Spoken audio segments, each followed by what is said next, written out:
다 같이 묵상 기도 드리심으로 이제 하나님 앞에 예배 드리도록 하겠습니다.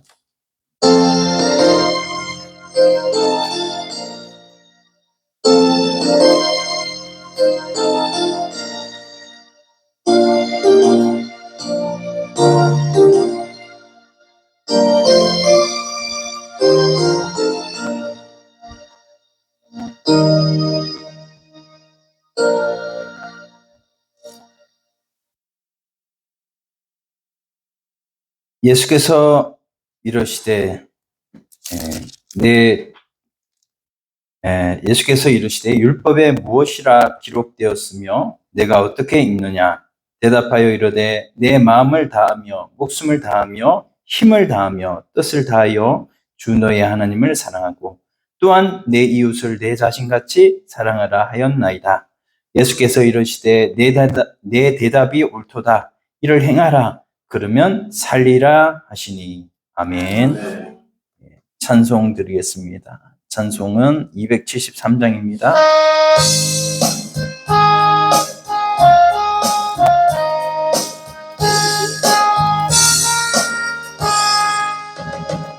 나 주를 멀리 떠났다 이제 옵니다.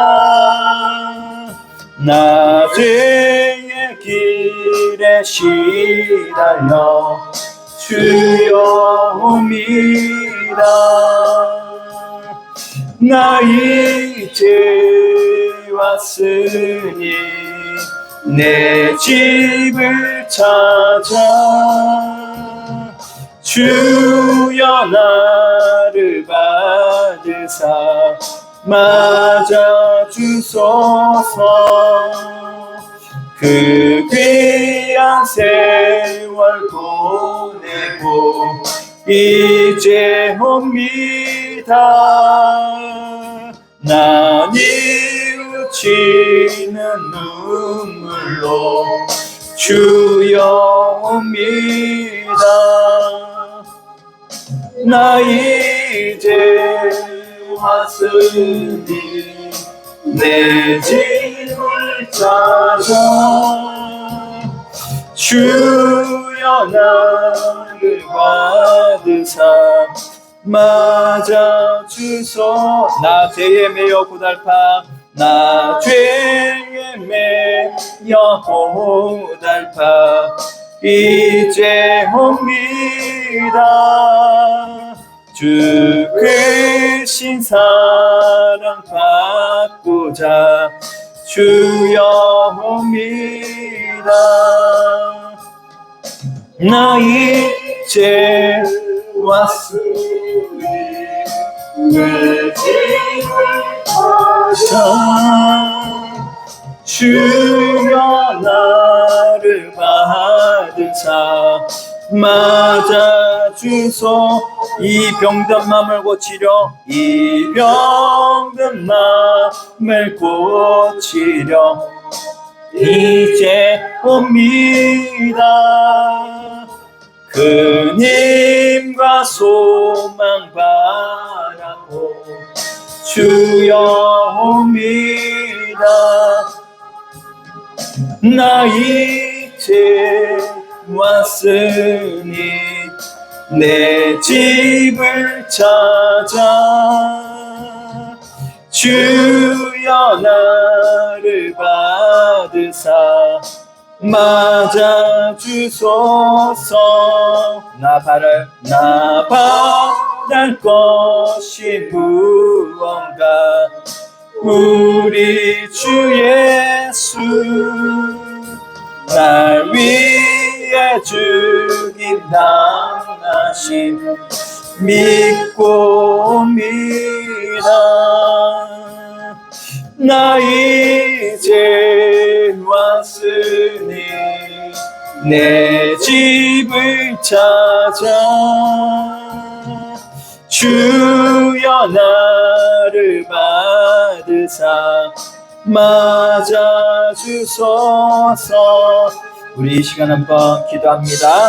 하나님, 이 시간 내 죄를 모두 용서하시고 이제는 주님 앞에 무릎 꿇고 나오며 하나님 나라가 우리 안에 이루어질 수 있도록 하나님 나에게 새 마음 허락하여 주시옵소서. 다 같이 기도드립니다.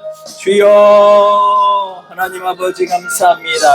아버지 하나님 우리가 주님 앞에 이렇게 나옵니다. 하나님 우리를 주님께서 아버지 율법에서 자유함 주셨고 하나님 모든 것에서 아버지 예수 그리스도의 십자가의 보혈로 자유함 주시사오니 이제는 진정한 새 마음으로 새 나라를 이루어가는 저희 모두가 될 수 있도록 역사하여 주시옵소서.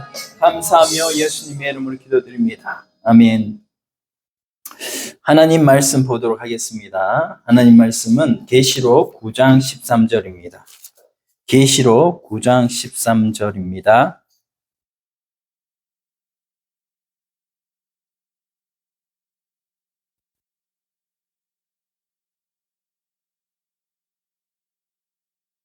계시록 9장 13절 13절로 21절까지 같이 읽겠습니다. 13절로 21절 여섯째 천사가 나팔을 불매 내가 들으니 하나님 앞 금제단 넷불에서 한 음성이 나서 나팔 가진 여섯째 천사에게 말하기를 큰 강 유보라데에 결박한 네 천사를 놓아주라 하매 네 천사가 놓였으니 그들은 그 년월 일시에 이르러 사람 3분의 1을 죽이기로 준비된 자들이더라. 마병대의 수는 2만만이니 내가 그들의 수를 들었노라. 이 같은 환상 가운데 그 말들과 그 위에 탄 자들을 보니 불빛과 자줏빛과 유황빛 호심경이 있고 또 말들의 머리는 사자머리 같고 그 입에서는 불과 연기와 유황이 나오더라.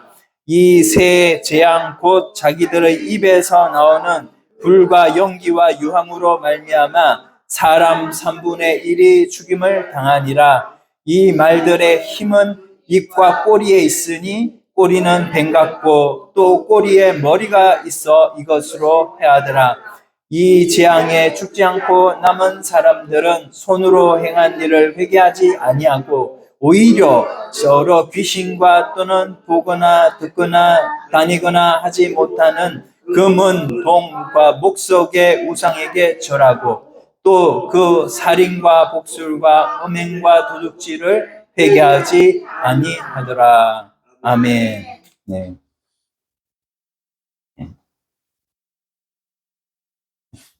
우리 한번 옆 사람 인사하겠습니다. 하나님이 새 마음을 주셨대요. 하나님이 새 마음을 주셨대요. 우리 그 마음으로 하나님 앞에 오후에도 성심을 다해서 이 말씀을 기울이시길 소원합니다. 여섯째 나팔이라는 제목으로 하나님 말씀 보는데요. 우리 9장 13절 이제 여섯째 천사가 나왔습니다. 여섯째 천사. 그래서 여섯 번째 나팔. 우리가 이제 나팔 재앙의 내용 역시 인재앙과 마찬가지로 여러분 세 가지 척추가 되는 이거를 기억하시라고 그랬죠? 뭐라고 그랬습니까? 무슨 재앙이 세 가지인데 세 가지 재앙이 인나대. 그래서 인재앙, 나팔재앙, 대접재앙. 그래서 인은 어떻게 해야 된다고요? 떼야 되고, 나팔은 불어야 되고, 그 다음에 대접은 쏟아야 됩니다. 그렇게 나눕니다. 그런데 이 재앙들이요, 다 두 부류로 나누어진다고 했습니다. 그래서 이제 7인데 7은 완전수예요. 7에 완전수 7을 어떻게 나누냐면 4 플러스 3 이렇게 해가지고 4개의 재앙과 3개의 재앙. 그래서 인재앙도 4개의 재앙과 3개의 재앙 이렇게 나누고 나팔재앙도 4개의 재앙, 3개의 재앙으로 나누는데 우리가 이제 첫째, 둘째, 셋째, 넷째 나팔까지는 한 보따리에 들어가 있고요. 다음에 나머지 5, 6, 7째 재앙은 나머지 보따리에 들어가 있는데요. 자, 우리가 이제 첫 번째부터 네 번째까지 나팔 재앙은 어디에 적용되냐면 전체에 적용이 됩니다. 그러니까 사람은 아니고 바로 이제 자연계에 대한 재앙이고, 그 다음에 이제 5, 6, 7번째 세 개의 재앙은 이제 직접적으로 사람들에 대한 재앙이기 때문에 이게 더 구체적이고 이게 더 좀 센 거예요. 그래서 우리가 이렇게 이제 살펴보는데 8장 13절 보시면 8장 13절 한번 읽어볼까요? 8장 13절 또 내가 또 보고 들으니 공중에 날아가는 독수리가 큰 소리로 이르되 땅에 사는 자들에게 화가 있으리니 이는 새 천사들이 불어야 할 나팔 소리가 남아 있음이로다 하더라. 예. 이제 새 땅에 사는 자들에게 이르죠. 땅에 사는 자들에게. 자, 우리 오전에 우리가 예수 그리스도의 영, 성령께서 우리에게 임하시면 우리는 신분이 변한다고 했습니까? 안 했습니까? 변합니다. 그렇죠? 그래서 우리는 이전에 땅에 속한 자들이었는데 이제 예수님이 내 안에 오시니까 예수의 신분으로 우리가 어떻게 되는 거예요? 격상이 되는 거예요? 격하가 되는 거예요? 격상이 되어서 우리가 이 땅에 속한 것이 아니라 이제는 우리의 신분이 어디에 속했다고요? 하늘나라 천국 시민권을 가지게 된 줄 믿습니다. 그래서요, 우리의 기도 제목도 바뀌게 되는 것이죠. 비록 우리가 땅에 속해서 땅에 뭐 투자도 하고 이렇게 살았지만 이제는 우리의 소망은 하늘에 있는지라, 하늘의 시민권이 우리에게 있고, 그리고 하늘의 시민권으로서 우리의 기도도 마태복음 6장 33절에 너희는 먼저 그의 나라와 그의 의를 구하라 그랬잖아요.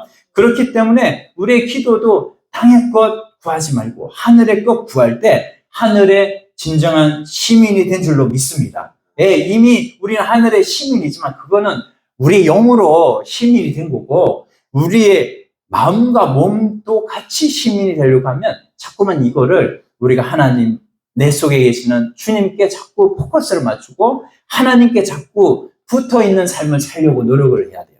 그래야 우리가 진짜 하나님 앞에 천국을 누리면서 살 수 있거든요.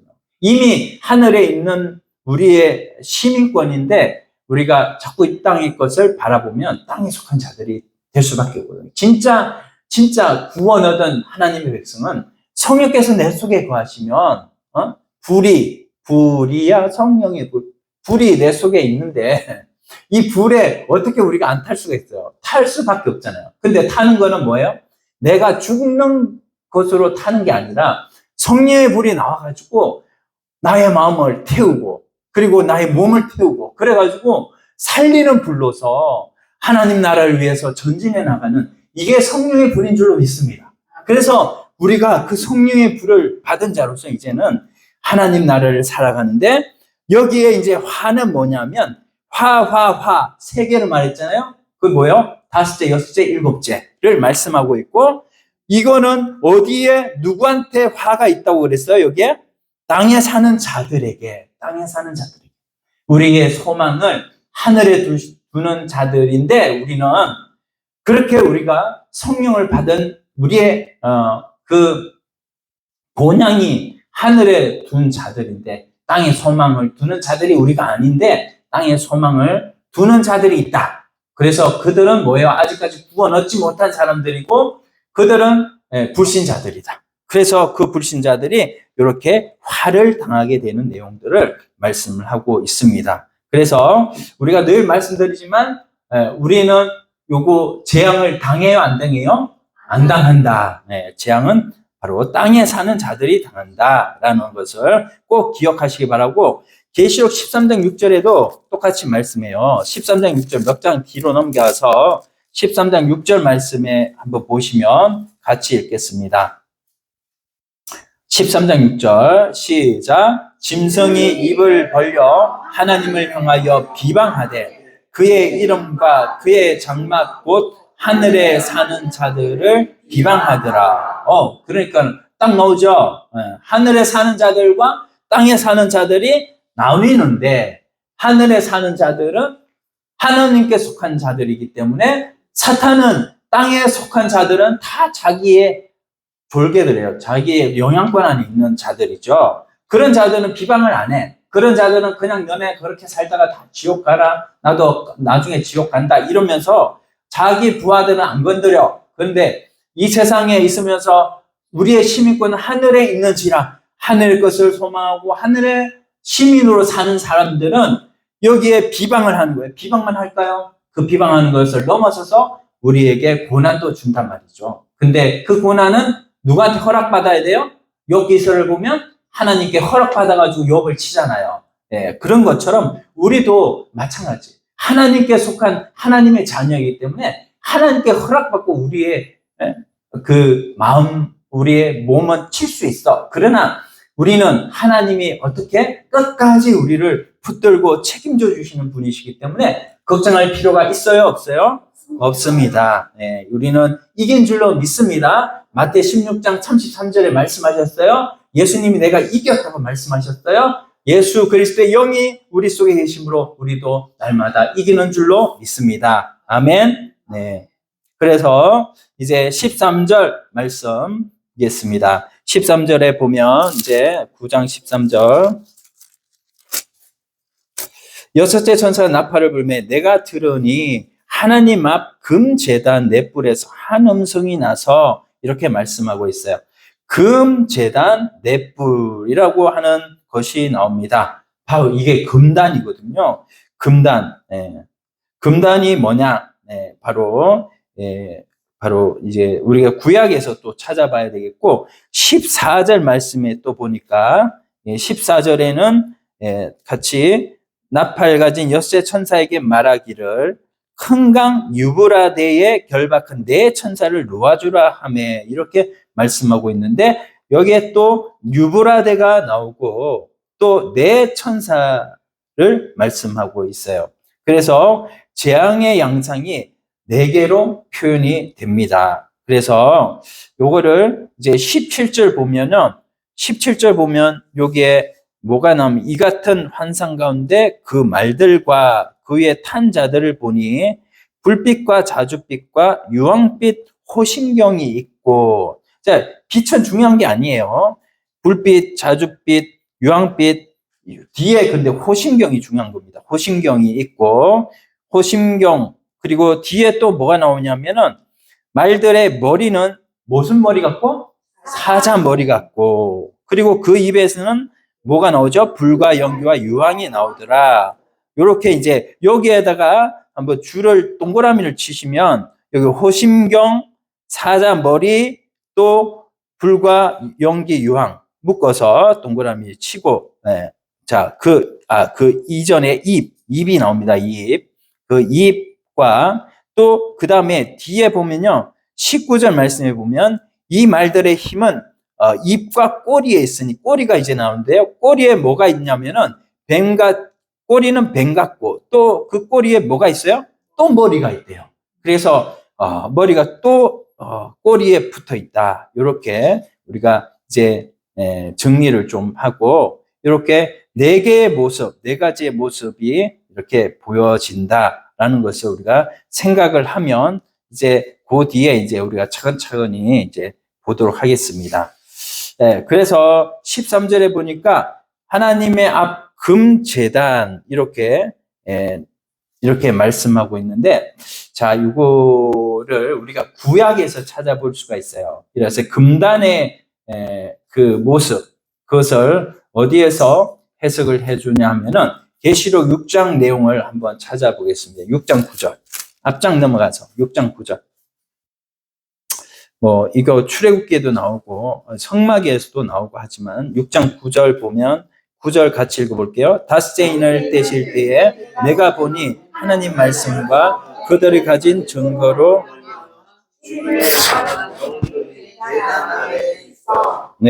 죽임을 당한 영혼들이 제단 아래에 있어 이렇게 말씀하고 있는데 바로 여기의 제단이 어떤 제단이냐 바로 9장에 소개된 금제단이에요. 그래서 이 제단에서 죽은 영혼들이 전도 현장에서 복음을 전하다가 순교한 자들 그리고 말씀을 지키다가 순교한 자들 그런 자들이 제단 아래에 있다는 것이죠. 그래서 거기에 기도하는 내용들이 그 다음에 보면 10절에 나와 있어요. 10절 읽어봅시다. 큰 소리로 불러 이르되 거룩하고 참된 신 대주제여 땅에 거하는 자들을 심판하여 우리 피를 갚아주지 아니하시기를 어느 때까지 하시려 하나이까.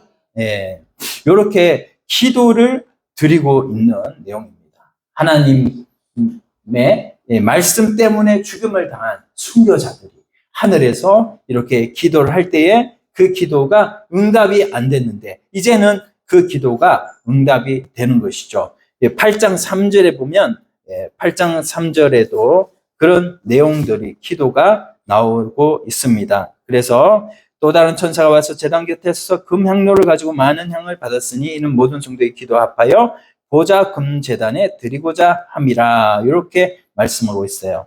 그래서 이제 5장 8절에도 말씀을 하고 있는데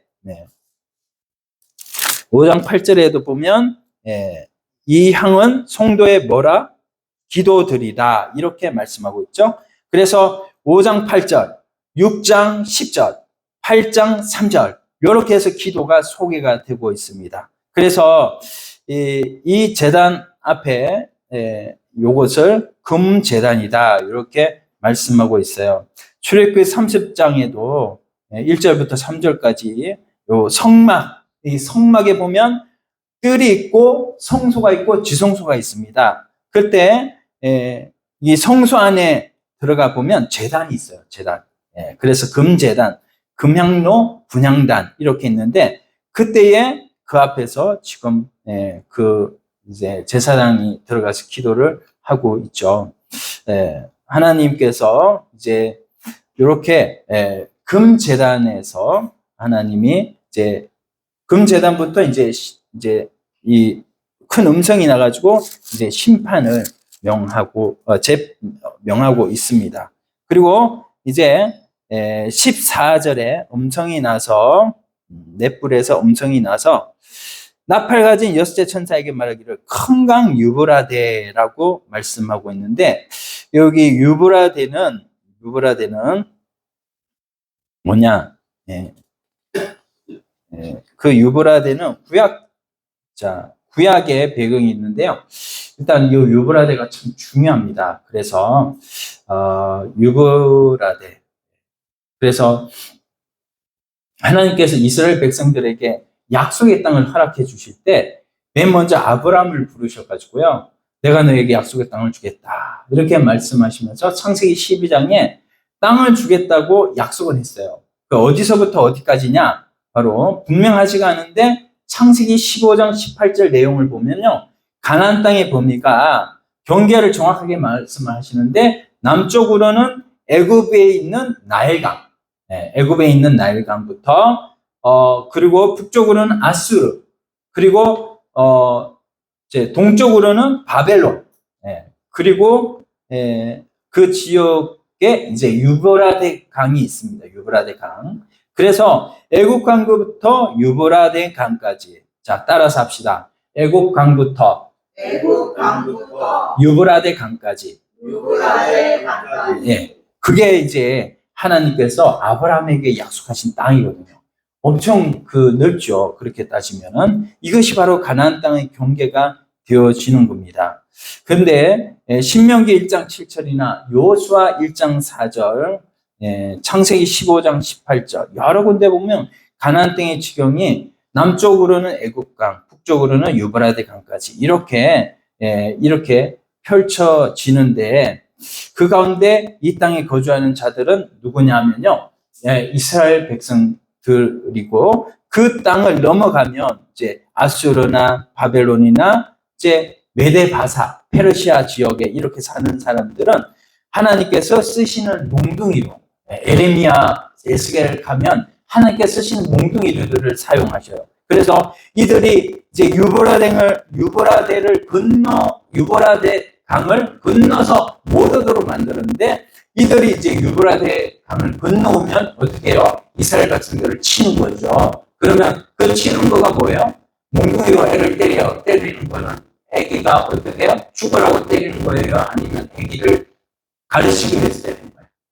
가르치기 위해서. 그래서 하나님께서 이스라엘 백성들에게 몽둥이로 그들을 사용하셔가지고 이스라엘 백성들이 하나님 앞에 죄 지으면 회개하기 위해서 그들을 이렇게 때리는 것으로 많이 이렇게 유브라데에 많은 그 이방 족속들을 쓰신 거예요. 그래서 우리가 이제 보면 요 계시록 9장을 읽어보면 이제 유브라데를 어떻게 건너라고 이렇게 말씀을 하여 주십니다. 그래서 우리가 다시 한번 좀 집중하는 의미로 옆 사람 인사합시다. 유브라데를 건널 수 있는 환경이 열렸대요. 네. 자, 그러면 이제 유브라데를 건너서 온다. 그 얘기는 하나님의 백성들과 한번 전쟁을 치르겠다는 거잖아요. 그래서 이렇게 전쟁을 치르는 그런 내용들이 구약의 내용들인데 이 구약의 내용들이 이제는 계시록이 그대로 이제 펼쳐지는 겁니다. 그래서 이제 그 결박된 네 천사가 이제 유브라데는 알겠고 그 유브라데를 건너오는 유브라데에 결박한 네 천사 이렇게 말씀하고 있는데 이 네 천사는 뭐냐? 네 천사는 우리가 신명기 28장에 보면 28장은 복과 저주가 나옵니다. 그렇죠?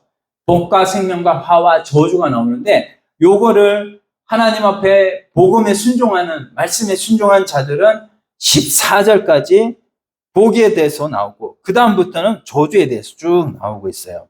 근데 우리가 이제 국가들을 이렇게 이용을 해서 때리는 거는 하나님께서 이렇게 때리는 거는 다 회개하라고 때리는 것이죠.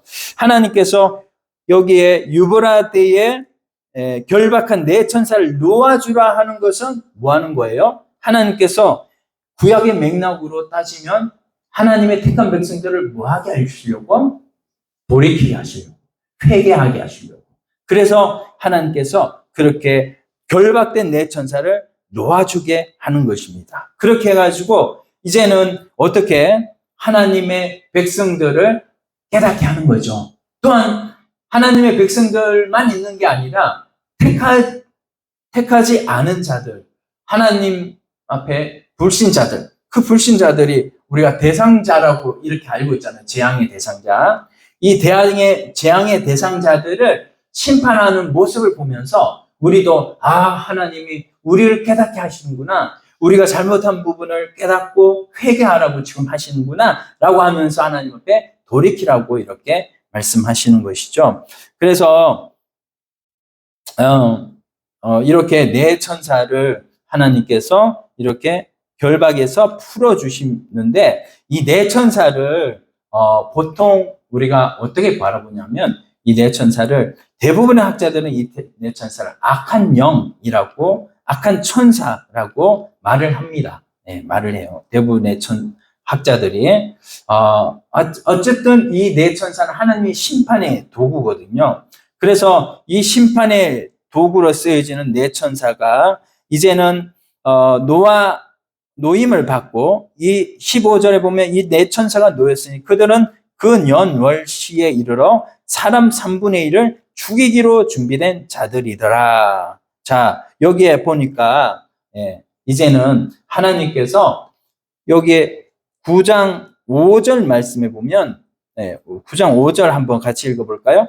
그러나 그들을 죽이지는 못하게 하시고 5달 동안 괴롭게만 하시게 하시는데 그 괴롭게 함은 정갈이 사람을 쏠 때의 괴롭게 함과 같더라. 그날에는 사람들이 죽기를 구하여도 죽지 못하고 죽고 싶으나 죽음이 그들을 피하리로다. 이렇게 하나님께서는 다섯째 천사에게는 그렇게 천사가 심판할 때는 그렇게 하시다가 이제는 그들이 회개를 하지 않고 하니까 하나님께서 어떻게 15절 이어보면 15절에 이제는 뭐예요? 3분의 1을 어떻게 하기로 준비된 자들이라고 그래요? 죽이게 하기로 준비된 자들이다. 그래서 이제는 하나님께서 죽이지 않다가 이제는 죽이기로 결정을 하셔요. 그래서 이제는 죽이기로 결정을 하시고 이제 3분의 1을 죽이는 것입니다. 6번째 재앙의 내용은 3분의 1을 이제 죽이는 거예요. 근데 우리가 보면 우리 요거를 70억 인구로 보면 3분의 1이 없어진다면 몇 억이 없어지는 겁니까? 3분의 1은 3, 2, 6. 그래서 한 20억 넘게 이렇게 사람이 죽는 거잖아요. 그래서 그렇게 어마어마한 재앙이 펼쳐지는 것이라고 우리가 생각할 수가 있어요. 그리고 여기에 보면 또 연월시, 그 연월시 이렇게 말씀하고 있죠. 그래서 그 연월시에 이르러 이렇게 말씀하고 있는 부분들을 보면 이거는 하나님께서 이렇게 미래에 죽이실 것이다 이렇게 생각을 할 수가 있습니다. 그러나 이 부분은 하나님의 주권에 있는 시간이에요. 때를 보면 우리가 시간의 관점에서 보면 하나님의 때는 우리가 생각하는 때하고 다른 거예요. 그래서 하나님은 지금 이거 1세기 당시입니다. 언제 이런 일을 이루실 거냐? 주님이 오시고 주님이 다시 오실 때까지, 주님 오시고 다시 오실 때까지 계속해서 이 일을 이루실 거예요. 그러니까 주권은 뭐예요? 하나님의 주권에 달려있는 연월시라는 거예요. 내가 시간을 정할 것이 아니고 내가 몇 월 며칠, 저 이장님인가요? 아시죠? 그 1999년 8월 며칠인가? 10월 28일인가? 맞죠? 그때 이장님이 그때 예수님 오신다 이렇게 해가지고 얼마나 많은 사람들이 막 집 팔고 논 팔고 해가지고 막 이장님한테 갖다 바치고 이렇게 했습니까? 결국은 그 시간대는 누구한테 있는 건데 하나님의 주권에 관계된 거고 인간이 알려고 해도 알 수가 없는 거죠. 구약에 이제 이렇게 예수님이 오실 것이다 이렇게 이제 큰 대선지자나 소선지서에 보면은 예수님이 오실 것을 이렇게 기록을 해놓았지만 정확한 시와 때는 기록을 안 해놓으셨어요. 그런 것처럼 우리에게도 연월시는 하나님의 주권에 두었기 때문에 우리는 그것을 하나님께 맡겨두고 하나님의 의도를 생각해야죠. 하나님이 왜 그것을 우리에게 말씀을 하시는가를 우리가 생각을 해야 되는 것이죠. 그래서 하나님의 주권에 두고 일단은 전쟁의 집행자들이 어떻게 할 것임을 좀 보겠습니다. 내 천사가 놓였으니 그들은 그 연월시에 이르러 사람 3분의 1을 죽이기로 준비된 자들이니라. 16절 마병대의 수는 2만만이니 여기 2만만은 몇 명이라고 나와 있습니까? 밑에 거기 풋노트에 보면은 2억인이 이렇게 돼 있죠. 2억. 예. 풋노트 아시죠? 그 제일 밑에 성경 제일 밑에 보면 가로 1번 해가지고 2억이라고 있잖아요. 그쵸? 2억? 예. 그래서 2억 정도가 되려면요, 이 세대주의자들이 여기에 속고 넘어가거든요. 그래서 오늘날 그 군사가 2억, 세대주의자들은 이거를 현실에다가 딱 적용해서 이렇게 예언을 풀거든요. 이 같은 환상, 마병대의 수는 2만만. 마병대가 뭐냐면요, 군사의 숫자거든요. 군사의 숫자가 2억이래요. 오늘날 2억 같으면은 군대의 수가 2억 같으면은 오늘날 어떤 나라밖에 없어요. 군사의 수가 2억이다. 그러면 그래 맞아요. 중국밖에 없어요. 그래가지고 중국이라고 이렇게 한다고요. 해석을 한다고요. 근데 사실은 이거는 세대주의적 해석을 이렇게 보면 안 되고요.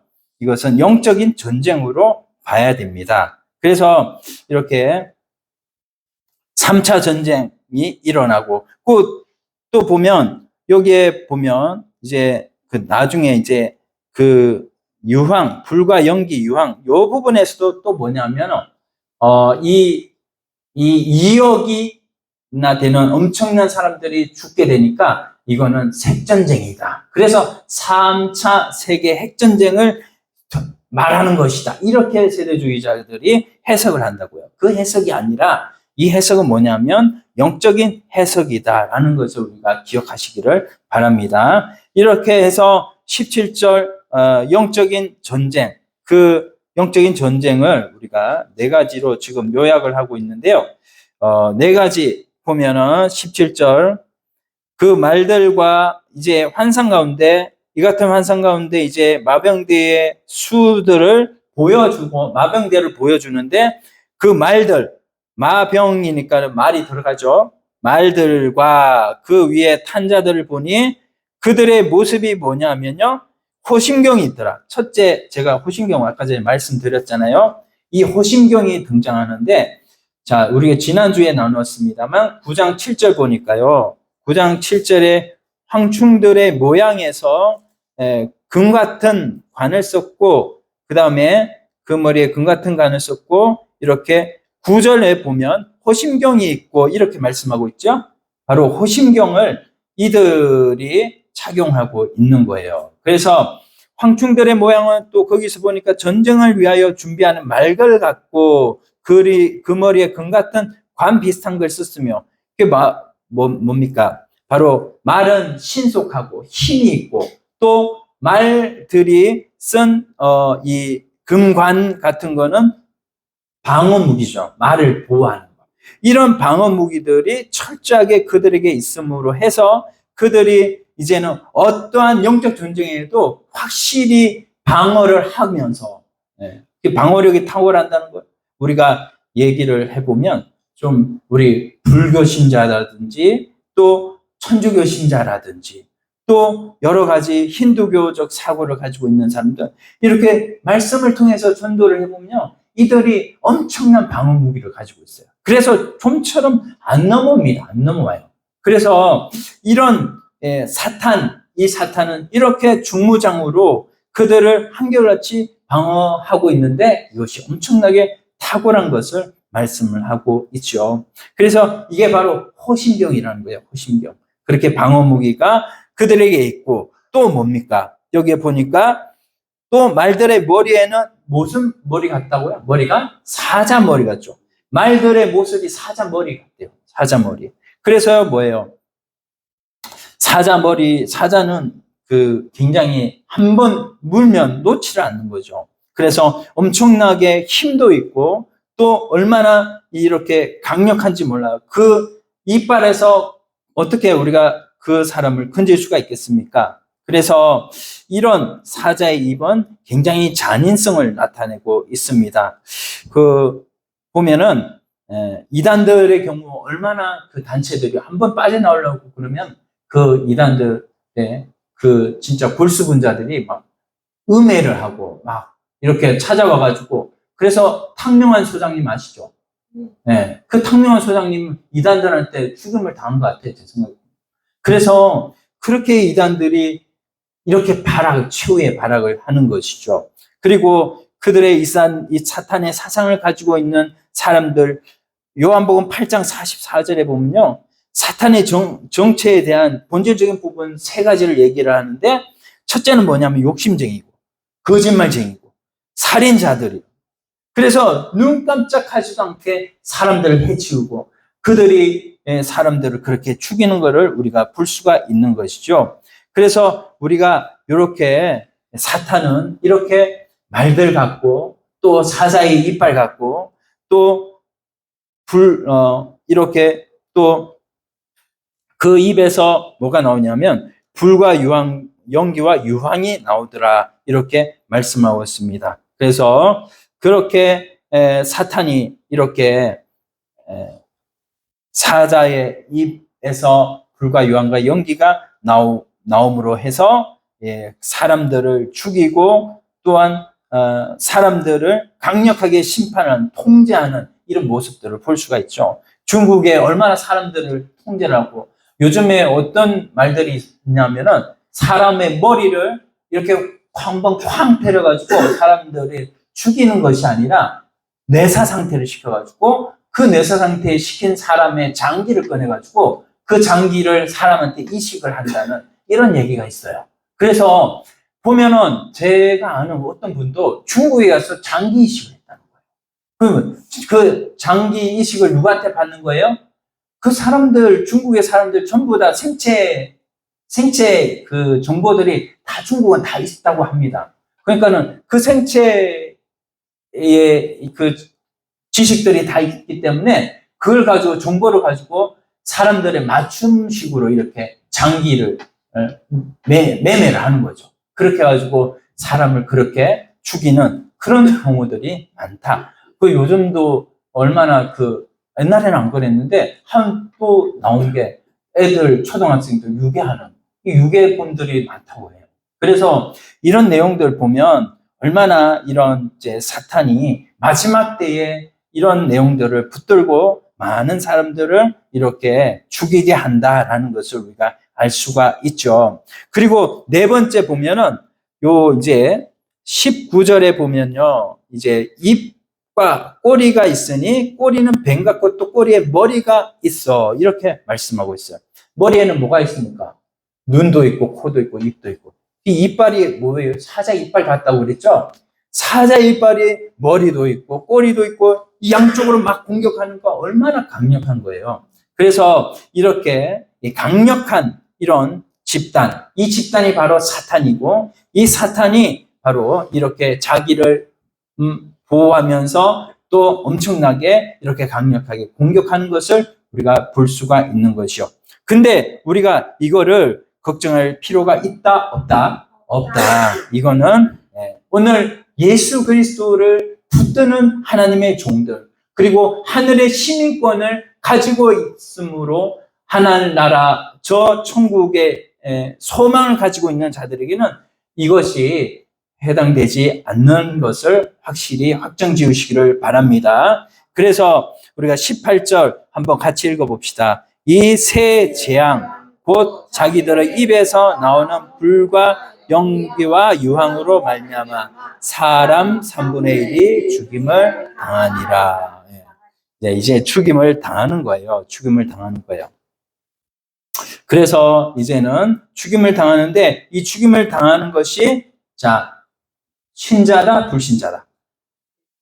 네, 불신자예요. 불신자. 요거를 끝까지 우리는 붙드셔야 돼요. 그래서 우리가 이것을 두려워할 것이 아니라 이거 재앙을 당하는 거는 우리가 아니라 불신자다. 그래서 그 불신자들이 3분의 1의 죽임을 당하고 이렇게 죽임을 계속 당하는 모습을 보면서 우리는 어떻게 해야 돼요? 그 3분의 1의 죽임 당하면 나머지는 뭐예요? 3분의 2가 있잖아요. 3분의 2를 바라보면서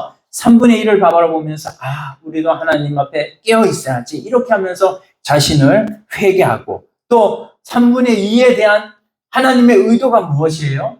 3분의 1을 바라보면서 3분의 2가 죽임을 당하지 않고 하나님 앞에 돌아오게 만드는 그 일을 하나님은 우리에게 원하셔서 오늘 요한계시록 우리에게 기록하여 주신 줄로 믿습니다. 그래서 우리에게 그 기회를 주셨다라는 것을 우리가 보면서 여기에 이제 이 머리에서 꼬리로부터 이제 꼬리에 이제 여기에 19절 이 말들의 힘은 입과 꼬리에 있으니 꼬리는 뱀과 꼬리에 머리가 있어 이것으로 해야 하더라 하면서 이 모든 것이 바로 전방위 죄앙으로 이렇게 우리에게 나타나는데 이런 전방위 죄앙을 우리가 이길 수 있는 것은 예수 그리스도를 그 말씀을 확실하게 소유한다면 우리가 복음만 확실하게 소유한다면 지옥 갈 일 없는 줄 믿습니다. 심판받지 않습니다. 이 일시적인 징계는 받을 수 있지만 심판은 우리와 상관없는 것을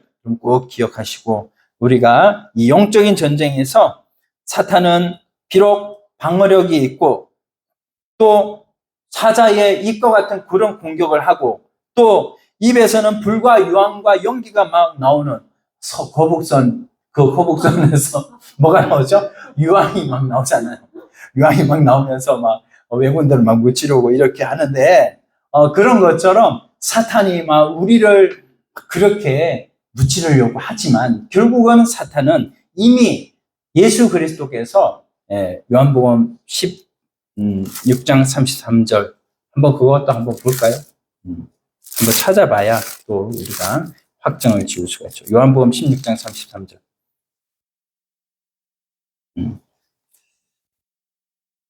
요한복음 16장 33절.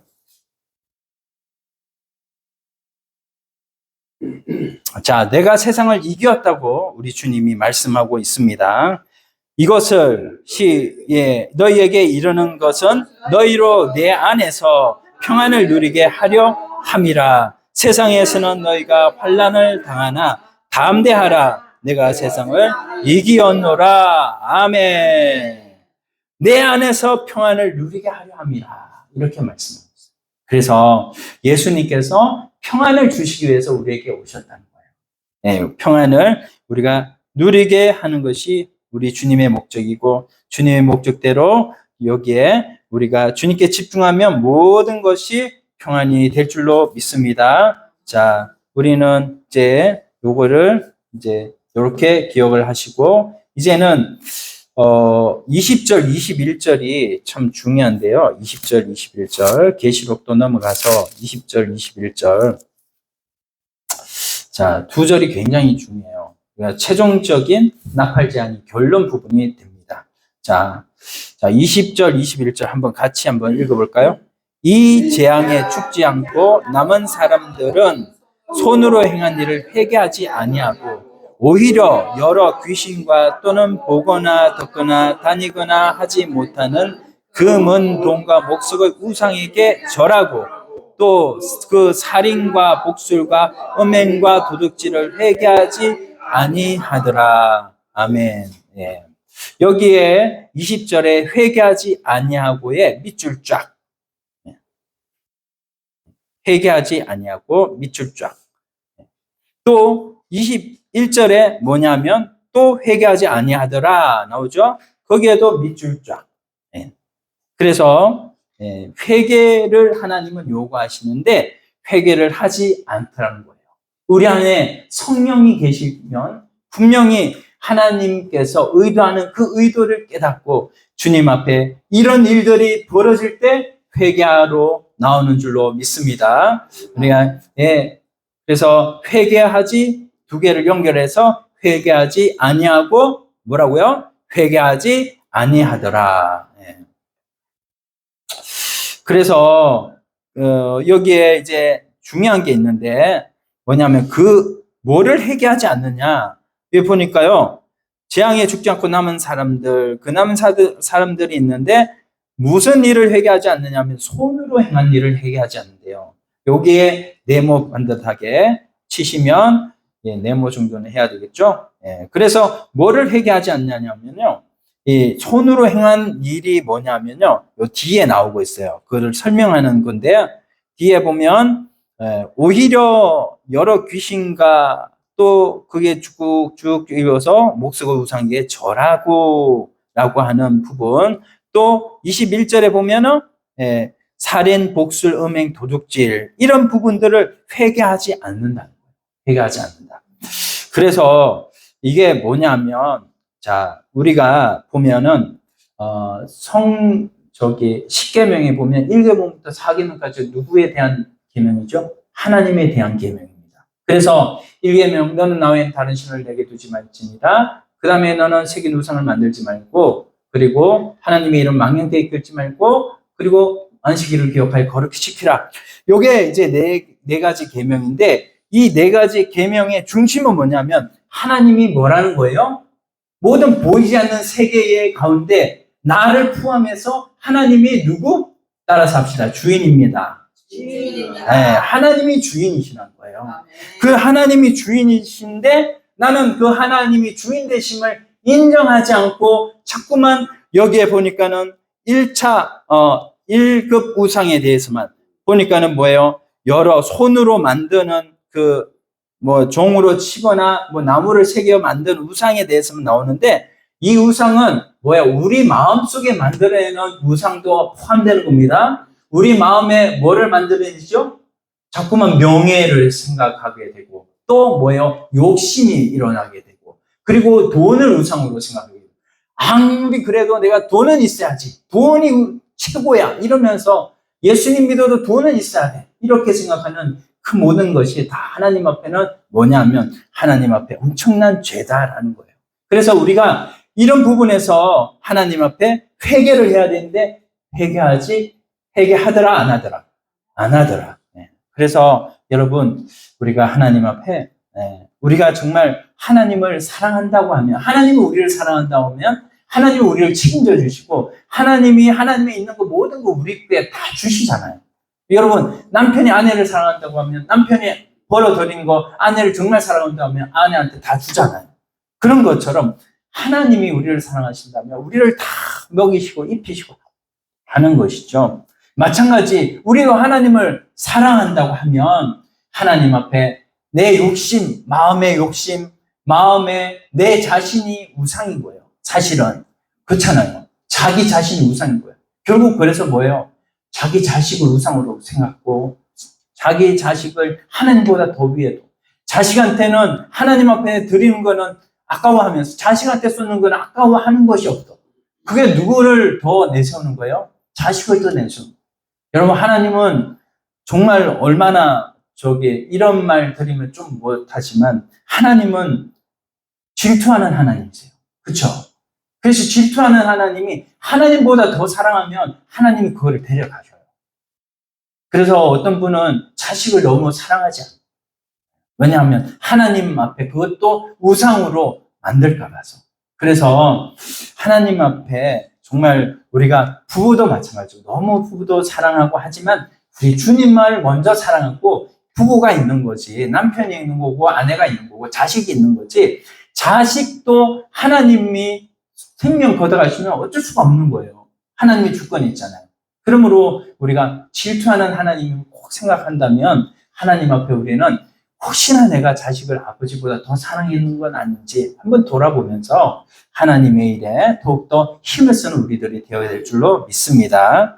자, 그러면 이제 우상에게 대해서 이제 나와 있고 20절은 이제 21절은 뭐냐면요. 21절은 보니까 살인, 복술, 음행, 도둑질 이 내용이 다 뭐냐면요.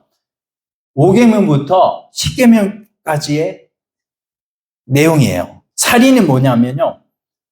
우리가 뭐 사람을 이렇게 돌로 쳐 죽이고 하는 진짜 살인도 살인이지만 사실은 예수님께서 정의하여 주셨죠.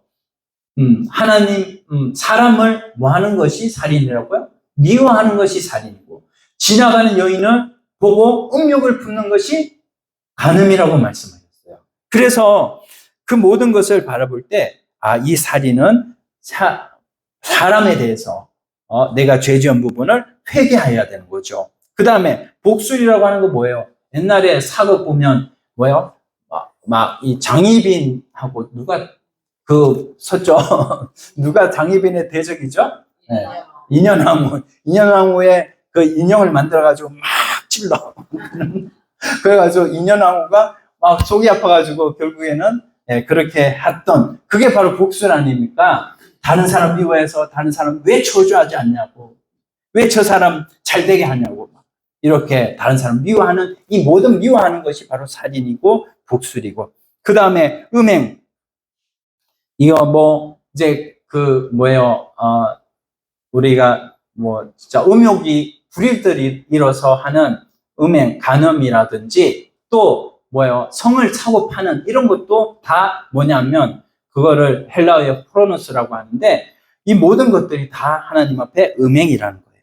그래서 음행, 네 번째는 도둑질, 이런 모든 것들을 하나님 앞에 우리가 손으로 행한 일들이죠. 이 모든 것들은 바로 종교적인 타락에서 오는 거고 윤리와 도덕의 타락에서 오는 거예요. 그래서 이런 대표적인 네 가지의 이런 죄들을 통해 가지고 하나님께서 이제는 이 하나님을 향한 계명과 사람을 향한 계명을 어겼다. 그러므로 우리가 그것을 생각함으로 어떻게 해요? 하나님을 사랑하고 이웃을 사랑하고 이 부분은 신명기 6장에서도 나오는 거예요.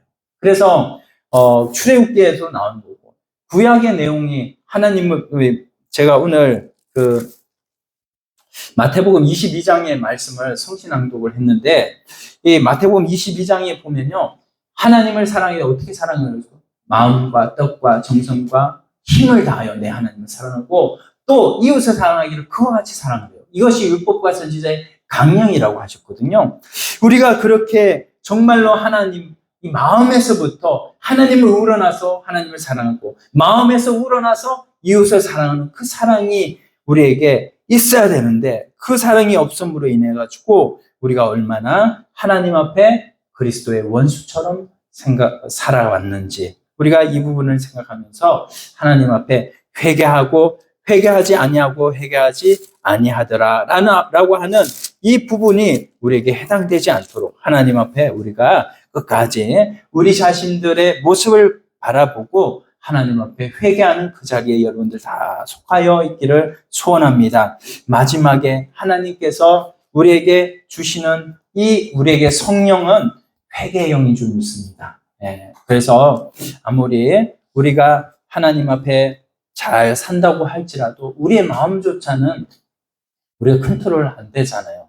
그래서 내 마음 나도 모르겠다라고 하는 사람들이 보통 얘기를 하는 부분인데 우리의 마음을 지으신 분 하나님 앞에 우리가 그 마음조차도 우리의 마음조차도 하나님 다스려 주시옵소서. 기도할 때 하나님께서 놀랍게 역사하실 줄로 믿습니다. 오늘 말씀 생각하면서 하나님 앞에 한번 우리 말씀 놓고 한번 기도드리겠습니다.